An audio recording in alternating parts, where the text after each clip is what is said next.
Welcome again to Cooking in the Shop with Mark. We're not going to be cooking anything today, and we're not going to be making anything to cook on, but I'm going to show you something that I just found out here recently because I've started working with tin. What you're looking at now is a bag of pine rosin.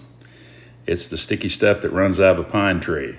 It's the stuff that they got the mosquito out of in Jurassic Park to clone a dinosaur. But it also works good as a flux to solder galvanized metal with lead-free solder. In the past, I've never been able to solder galvanized material without muriatic acid or scraping or sanding the coating of galvanizing off to get to the base metal. But with this pine rosin and this lead-free solder that's mostly tin, I think there's a little bit of copper in it, I was able to solder galvanized to galvanized with a hot iron, 1,000-degree Weller iron, without tinning, scraping off coating, or anything. And I'm going to show you in this video how it was done. The galvanized metal I'm using here is just roll flashing from Home Depot. Now, I cut two pieces out, I rolled a circle, and I cut a flat piece out to solder the circle too. And I already stuck, off camera, I stuck the circle to the flat piece of galvanized. So I wasn't chasing around while I was trying to film it. And I know, I got my hand in the way a lot of the times, but it gets better. Now you need a hot soldering iron. That's Weller 1,000-degree soldering iron, and you got to get the surface good and hot or it won't even begin to stick. But all that amber colored stuff that's oozing all over the flat part of the piece, that's what the rosin looks like when it gets hot and melts. Now you can melt it from a amber colored rock that's rosin, or you can drop powder on there and let the soldering iron melt it. Just anything that coats both surfaces before you start to solder. Now it doesn't look like I have much of a plan here because I'm just putting solder everywhere, but you know, there's a method to my madness.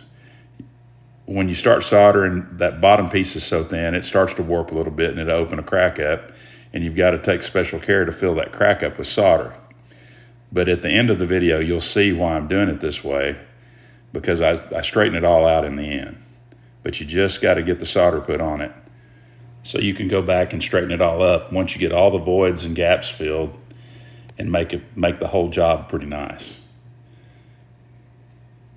Now you can see I'm going around there and I'm making sure I've got all the cracks filled up and got enough solder in it to where I can go back and smooth it out here in just a little bit. Now I'm starting my smoothing out. I usually pull the soldering iron backwards, and you do just a little bit at a time, because if you do too much at a time, you might get in a part where the bottom's warped pretty good and it'll pull the bottom loose from it. So you're just wanting to straighten up a little bit at a time so you don't open up a gap and ruin your solder joint.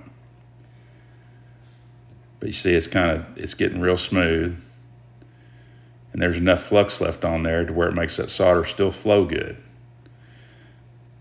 Now the shape of this thing that I'm soldering has no significance other than the fact that I had to solder something, and I thought something round would be more interesting than just a flat straight line.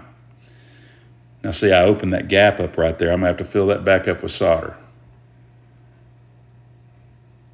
Solder doesn't want to bridge too big a gap, so you got to really work at it and kind of solder it cold to get it to fill up.